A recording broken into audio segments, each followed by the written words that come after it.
Oi, gente, tudo bem? Eu vou ler para vocês um pouco do livro Poder Medicinal dos Alimentos, Dr. Jorge Pamplona. Eu tô achando que ele é vegano.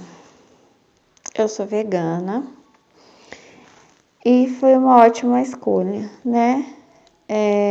Para mim não foi um acaso, para mim eu fui trazida por Deus para esse momento.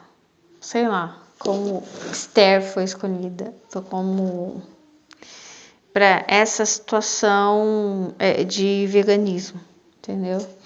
Eu sinto assim, quando eu me tornei vegetariana, na verdade já tinha um tempo que eu queria, mas eu comecei a sentir repulsa, né, pela carne. Agora, parar de tomar o leite, os derivados de leite já é um pouco mais difícil, porque não tive repulsa, foi uma escolha, né? Enfim, eu vou ler aqui para vocês, quer ver? O ser humano é capaz de ingerir quase tudo para se alimentar, desde secreções mamárias, leite, até cristais minerais, sal comum, passando por frutos, flores, sementes, talos, folhas, raízes, algas, fungos, ovos de peixes ou de aves e corpos mortos de vários animais. Todos esses produtos mais ou menos preparados dão origem aos diversos tipos de alimentos que se encontram no comércio. Sabe uma coisa? Essa que ele fala aqui, ó, secreções mamárias, leite. Uma coisa que eu tinha ouvido alguns anos atrás e que eu ouvi, mas como o leite ele é muito docinho assim, ele pega a gente pelo paladar, né? O paladar é um dos fracos, né? Do ser humano.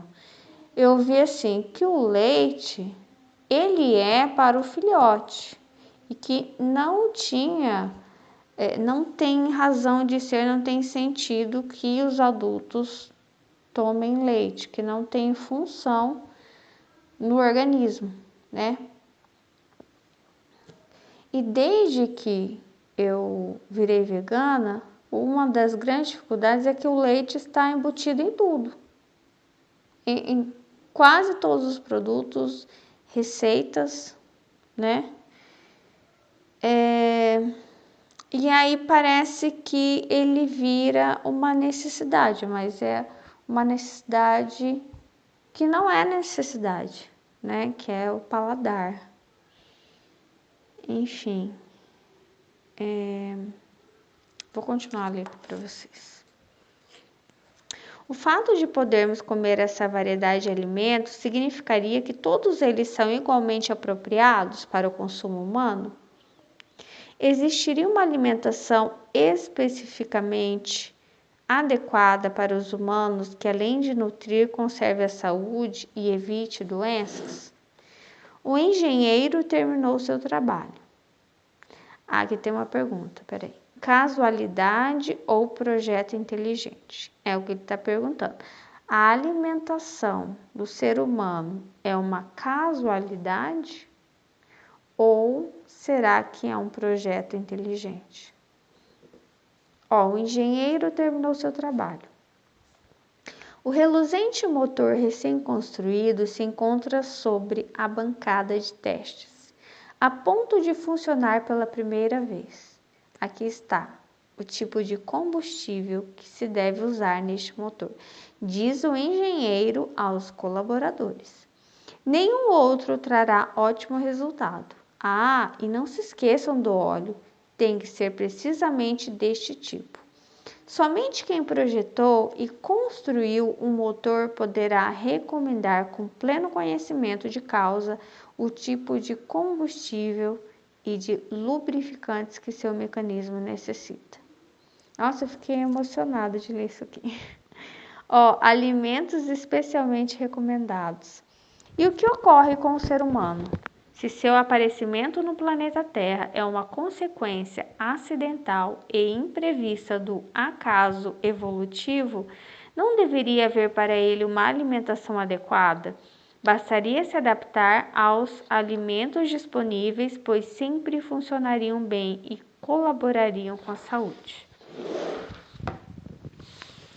Porém, se o ser humano foi criado por uma inteligência superior, de acordo com um plano e propósito, deveria haver também alimentos especialmente criados para o seu bom funcionamento fisiológico. Muitos encontram a resposta a essas questões no livro de Gênesis, no qual é dito que ervas que dão sementes, ou seja, os cereais e em sentido mais amplo, os legumes, os frutos das árvores e as verduras e hortaliças que se acrescentaram depois, constituem a dieta recomendável para a espécie humana. O ser humano possui enorme capacidade de adaptação fisiológica a diversos tipos de alimentação. Apesar disso, a ciência da nutrição mostra que existem certos alimentos dos quais não se pode prescindir, como é o caso das frutas, legumes e hortaliças frescas. Uma dieta qualquer não pode proporcionar boa saúde. Por mais que nos adaptemos a certos alimentos que não são os ideais, como ocorre com os de origem animal, continuamos necessitando dos vegetais, que são precisamente os mais saudáveis e apropriados. Por exemplo, os esquimós do Alasca, que se adaptaram a uma dieta rica em peixe, sofrem de numerosas doenças crônicas devido à escassa ingestão de frutas e hortaliças. Interessantíssimo isso, porque aqui ele diz que não se pode prescindir, quer dizer, nós precisamos das frutas, dos legumes, das hortaliças, mas nós nos adaptamos à alimentação de origem animal. É o que ele diz, nós podemos nos adaptar a todo tipo de alimentação, mas que não se pode deixar de fora do prato são as frutas, os legumes e as hortaliças frescas. Nos últimos anos, aumentou o número de descobertas científicas com relação aos alimentos de origem vegetal. Com o aperfeiçoamento dos métodos de análise química, verificou-se que nas frutas, cereais, legumes e hortaliças, além dos nutrientes, como em qualquer alimento, existem os tipos de compostos que não se encontram nos alimentos de origem animal, antioxidantes e elementos fitoquímicos de ação curativa. Há quem pense que por mera casualidade a humanidade se encontrou com plantas e alimentos dotados de poder curativo. Acham que de forma espontânea, muito antes de existirmos, esses vegetais evoluíram até serem capazes de sintetizar substâncias que nutririam e curariam seres humanos que surgiriam. Também podemos pensar, não com o menor nível de racionalidade, que existe um plano inteligente traçado por um ser superior que criou o homem e a mulher e lhes proveu o combustível ideal, os alimentos vegetais. Sem dúvida, muitas coisas aconteceram desde então. Assim que, no estado atual da natureza e da humanidade, os alimentos de origem animal podem se tornar necessários, em alguns casos, nunca imprescindíveis. Aqui ele fala o seguinte: os alimentos de origem animal podem ser, em alguns casos, necessários, mas nunca imprescindíveis, quer dizer, nunca eles são totalmente necessários, que você não pode se desfazer deles, né? Agora que não tem o mesmo nível de necessidade das frutas, dos legumes e das hortaliças frescas. No entanto, a base da alimentação humana, assim como a maior fonte de produtos saudáveis, continuam sendo as frutas, os cereais, as sementes, os legumes e hortaliças, exceto, é claro, para a primeira fase da vida, lactação materna. Mas é o leite para quem? Para o filhote, né? Porque nossos bebês são filhotes. Em qualquer dos dois casos, independentemente do que se pense sobre as origens, numerosas pesquisas científicas comprovam que os alimentos de origem vegetal, preparados de forma simples, constituem o melhor combustível para nosso motor, além de fornecer a energia necessária para fazê-lo funcionar, proporcionam-lhe substâncias que impedem o desgaste que se produz com o tempo e que permitem um melhor estado de conservação. E não se pode esquecer de fornecer o melhor lubrificante ao motor. A saúde depende principalmente da soma de numerosas pequenas decisões que tomamos cada dia, ou seja, de nosso estilo de vida. Geralmente, as decisões que mais afetam a saúde são as que têm a ver com os alimentos que serão ingeridos. São tantas as opções à disposição do consumidor que continuamente temos que decidir que alimento escolher e de que forma prepará-lo.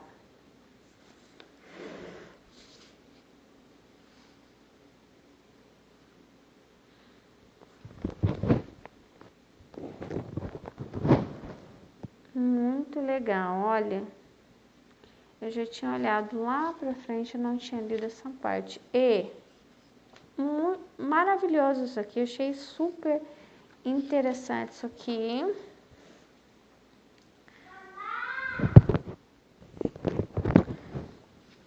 É legal aqui que ele cita Gênesis e o seguinte, eu entendo assim, que Deus, Ele, só um pouquinho, eu vou abrir aqui em Gênesis.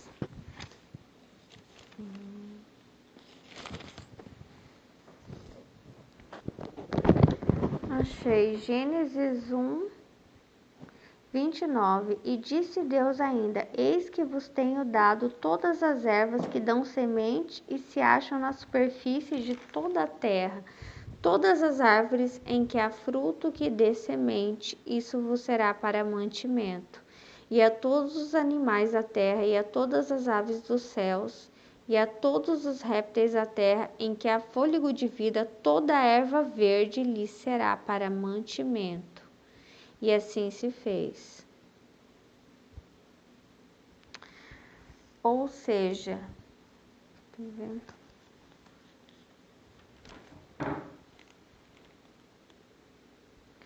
aqui ele informa, né, o que ele deu para todas as espécies, que são os vegetais.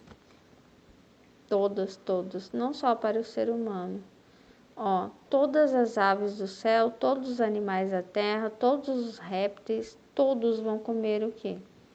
Os vegetais, a erva verde, aquilo que dá fruto e dá semente, né? Em nenhum momento aqui ele fala da carne ou do leite, né? Enfim. E eu entendo o seguinte, depois vai falar da formação da mulher e vai falar da queda do homem. E aqui diz, ó, mas a serpente mais sagaz que todos os animais selváticos que o Senhor Deus tinha feito, disse à mulher, é assim que Deus disse, não comereis de toda árvore do jardim?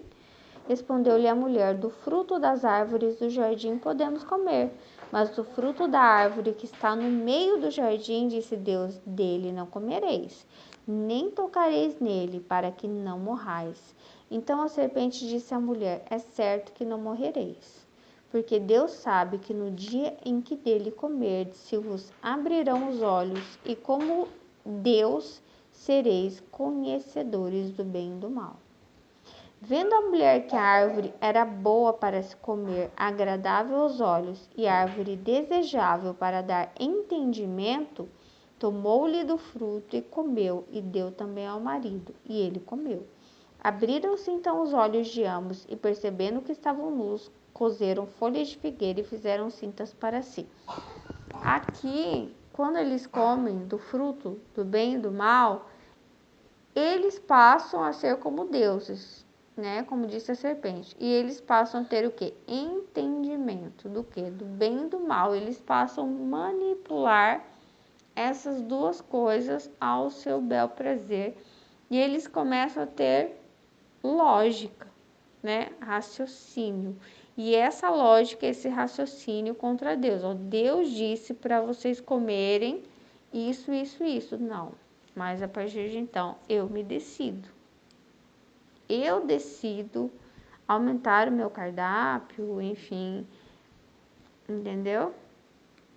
E aí, assim que eu entendo, inclusive quando aparece depois Abel e Caim, né? Eu tenho conclusões diferentes sobre isso. Mas eu não vou falar aqui exatamente o que é, não. Mas é como se a partir da queda deles, eles, enfim, ampliassem o seu cardápio e se decidissem contra Deus. Deus dá uma ordem do que eles comerem, eles dizem não. Nós decidimos aqui mudar isso, entendeu? E isso implica em todo o reino, criando uma maldição chamada cadeia alimentar. Tanto que uma das promessas para depois do Apocalipse é que o leão, né, ele e a ovelhinha lá, eles, eles serão amigos, né, eles caminharão juntos, um deitará ao lado do outro, então assim, não haverá mais essa ferocidade da natureza. Que para mim é uma cópia do que já havia no Éden, né? Quando aqui Deus fala que todos os animais vão comer a erva verde, eu entendo que o leão comia a erva verde. O leão não comia carne, a onça não comia carne, não só o ser humano, entendeu? O lobo não comia carne, não havia cadeia alimentar. A cadeia alimentar é fruto da maldição. A vontade de comer carne eu vejo como fruto da maldição, que cria o quê? É uma das únicas violências que tem na natureza, é a cadeia alimentar, né?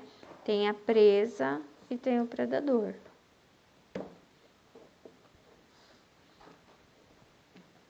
Eu estava vendo outro dia parto de algumas outras espécies e vendo o rostinho, né, deles assim, da mãezinha bem sofrida, né, com dor. E eu pensei assim, olha, uau, né, quando Deus fala aqui, ó, mulher, a partir de então você vai sofrer para ter os seus filhos. Eu entendi o seguinte, ó, em meio a dores darás à luz filhos, que é Gênesis 3,16. Eu entendi o seguinte, que essa maldição da escolha de Eva caiu não só sobre ela, mas sobre todas as outras espécies. Ó, isso que eu não tinha reparado nisso, né? Então, assim, a maldição não cai só sobre a Eva, mas sobre todas as fêmeas de todo o reino animal, que nós fazemos parte.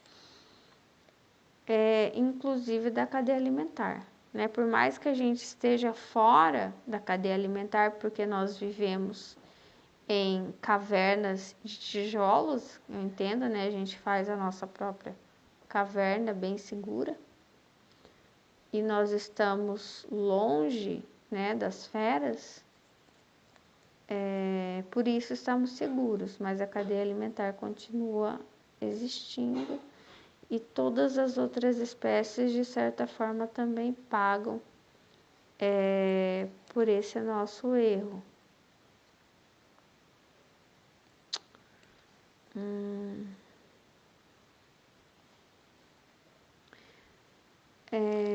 Eu vejo a história de Caim e Abel como uma maneira de justificar a mudança no paladar, a mudança no cardápio.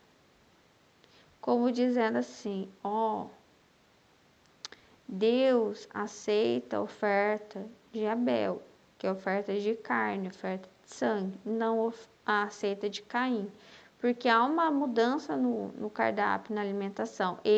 Depois da queda, Adão e Eva, eles decidem mudar o modo de comerem, que vai contra o que Deus tinha falado. Então, é como se que essa história de Caim e Abel colasse na mente das pessoas o seguinte: quem cria animais e quem come animais, quem come carne é bonzinho, quem planta vegetais e só come vegetais é do mal, entendeu? É uma espécie de manipulação, entendeu? Nós mudamos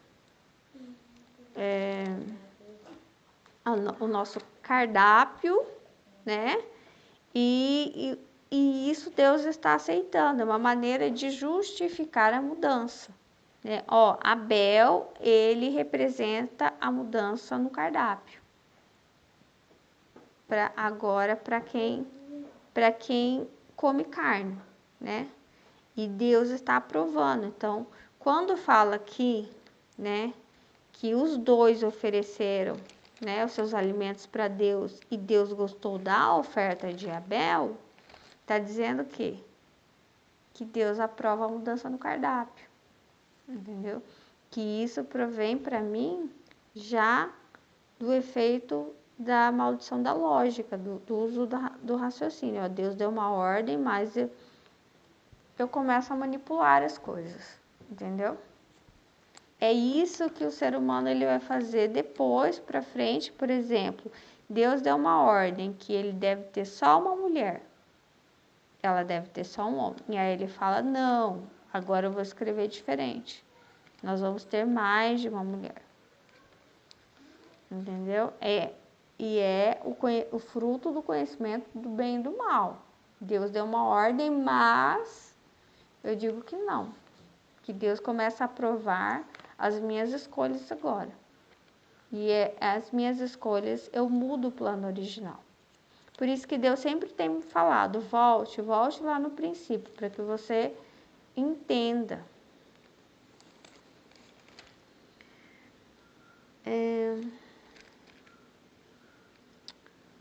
E aí, essa oferta de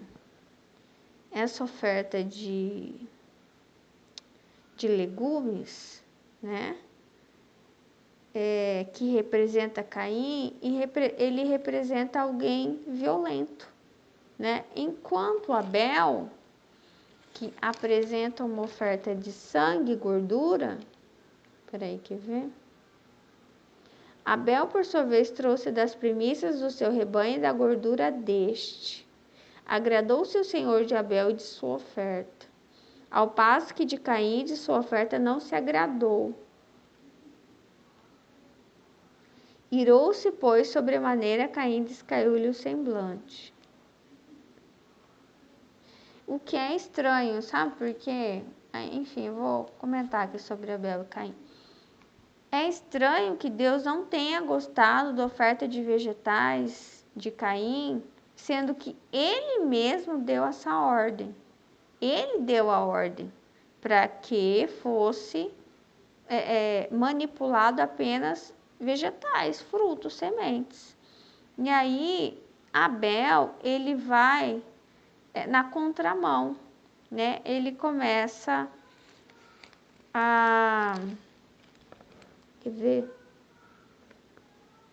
Ele começa a se tornar um pastor, né? Ele traz as primícias do seu rebanho e gordura, quer dizer, ele derrama sangue aqui. É uma coisa que Deus ele não disse que era proibido, mas não está na lista do que era permitido comer, né? Em nenhum momento ele disse aqui, né? Para comer sangue, carne. E justamente ele se agrada daquilo que nem ele permitiu, o que não faz sentido nenhum. Então, isso aqui me parece uma tentativa de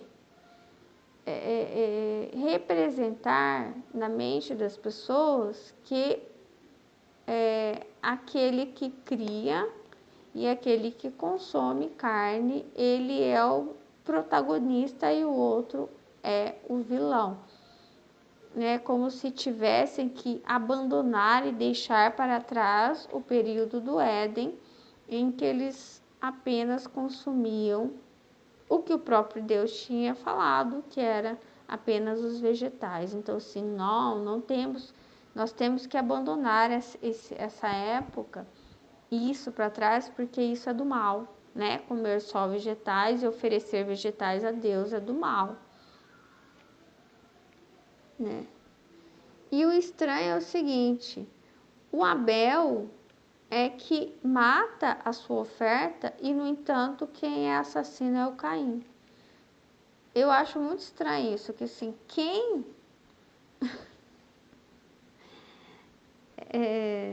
enfim, quem tem espírito violento é justamente o Caim.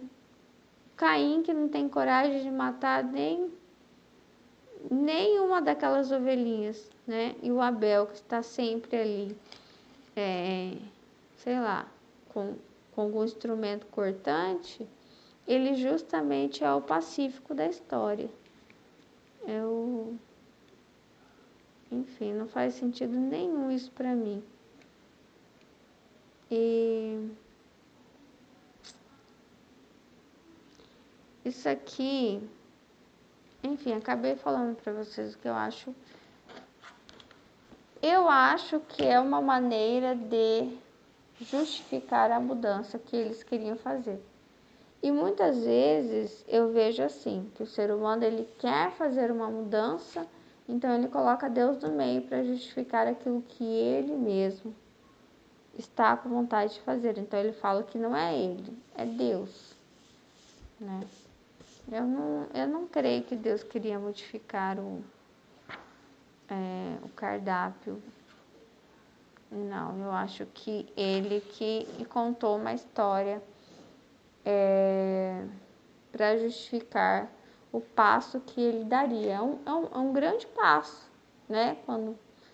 Quando eles saem da ordem de Deus e se decidem sozinhos sobre o que vão comer, é um grande passo, porque muda toda a maneira de se viver, né, do ser humano. E isso também não é só sobre o ser humano, é sobre a participação das outras espécies, é sobre a participação obrigatória, né? Eles não querem participar, eles são obrigados a participar, eles sofrem, né? Enfim, impactos ambientais e muita coisa. Na verdade, por bastante tempo, eu achava que o pecado original era o derramamento de sangue, era a primeira morte ali no Jardim do Éden, né? Mas depois, por esses tempos, eu comecei a pensar que não. Para mim, o pecado original é justamente a lógica, né? Enfim, eu não sei exatamente como que é isso, mas o que está me vindo à mente é o seguinte.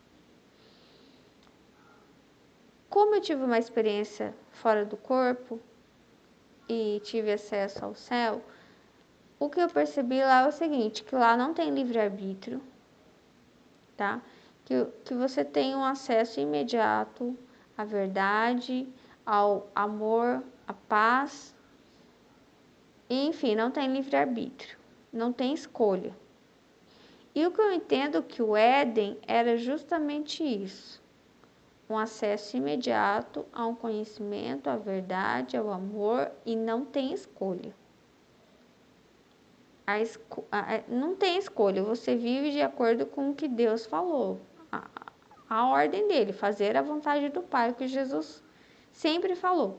Então, a partir do momento que Eva decide comer o fruto do conhecimento do bem e do mal, desce a morte sobre a terra. Não só sobre Adão e Eva, mas sobre todos os animais.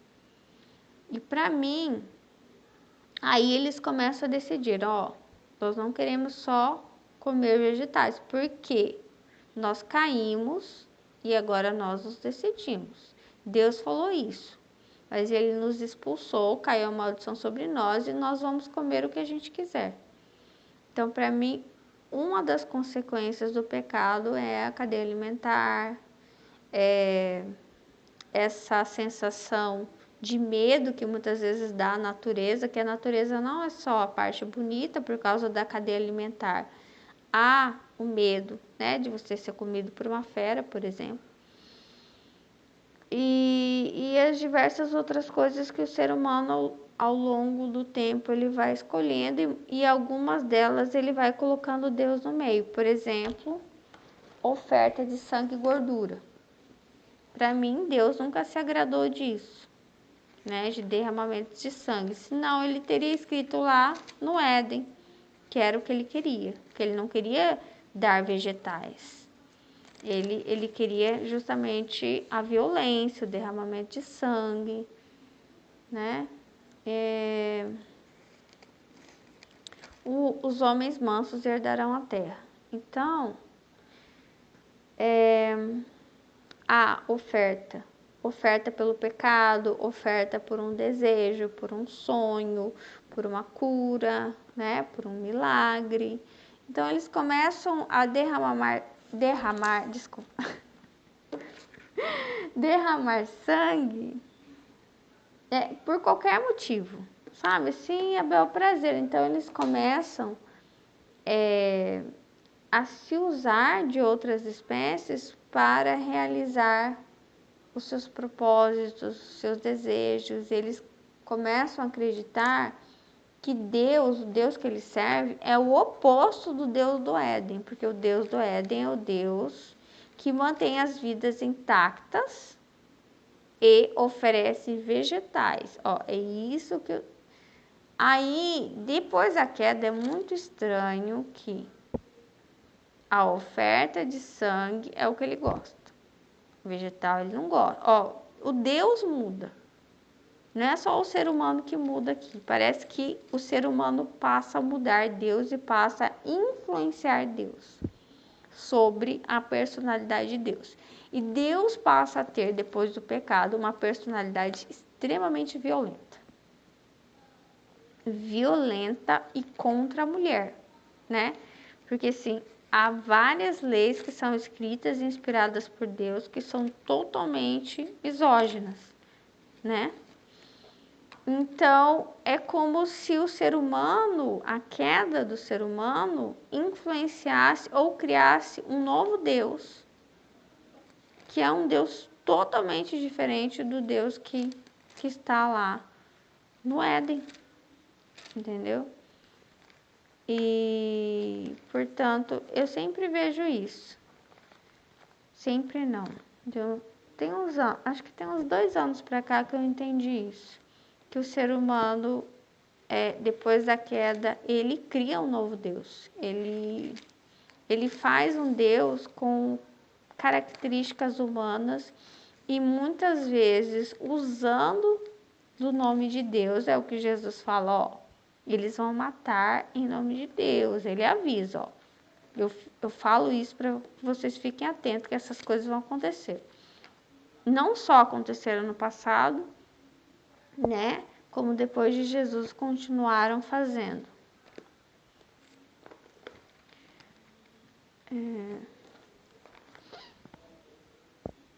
Enfim, é isso. Eu nunca, não tenho como ver, sabe? A compra de milagres com derramamento de sangue, sabe? Pilhas e pilhas de corpos mortos de animais em uma fogueira, sabe? O cheiro subindo e que isso agradasse Deus e que Deus ficasse feliz, e toda vez que alguém pecasse, Deus quisesse que um animal inocente morresse. Não, para mim isso não combina nada com o plano original, sabe? E muitas coisas, aí o altar do holocausto, fez também o altar do holocausto.